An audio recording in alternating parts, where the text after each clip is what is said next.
growing up, right, we used to hear these terms, opposites attract and stuff like that. And we used to only think that it can be only considerate within your only race. But we had to understand, you know, being as though that the traumas that we had, the structure that we didn't have, and all those things like that. And then when we look at an interracial relationship and we try to figure, well, why is that working out? Why is he with that person and this, that, and third?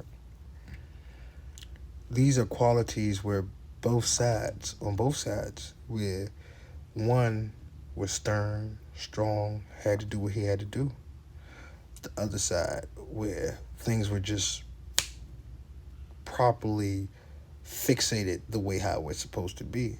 But when you actually collided the two together, it became a magical thing that nobody understood until now. What I was pointing to in that podcast was that I had demonized her, even though she grew up different than me. Yeah. Right. So her family sat at the dinner table and intellectually debated and did all that stuff. My family didn't talk about anything. We didn't even sit at a dinner table.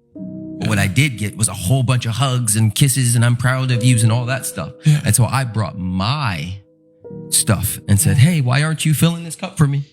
This is what you're supposed to do because this is what I got. Right. And in relationship, we do that a lot. Yeah. So like my version of that, how I demonized him was in my family, everybody was expected to show up and do stuff. We came from an immigrant family. Immigrant families very much have this context of everyone contributes. We're not going to celebrate you for it. It's just what you do. This is how you show your love in the family.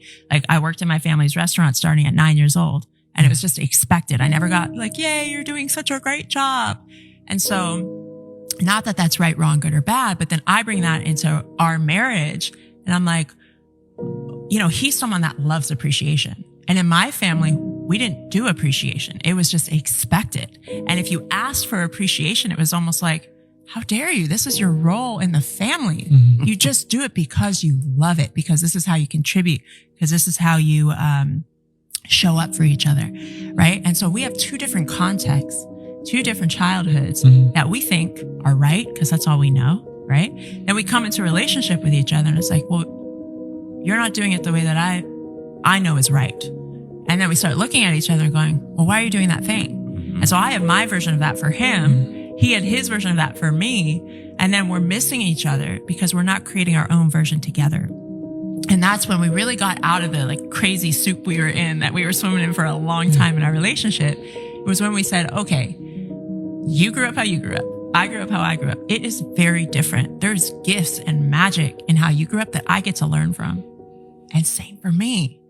But how do we want to create our household for each other and for our kids?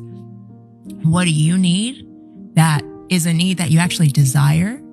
And what is a need that I actually desire as well? And like, can we be in devotion to each other enough to give each other that desire and that need, whether we think it's necessary or not? That's what my partner, the person I love, says that they need to feel loved and appreciated. Well, can I be in devotion to that?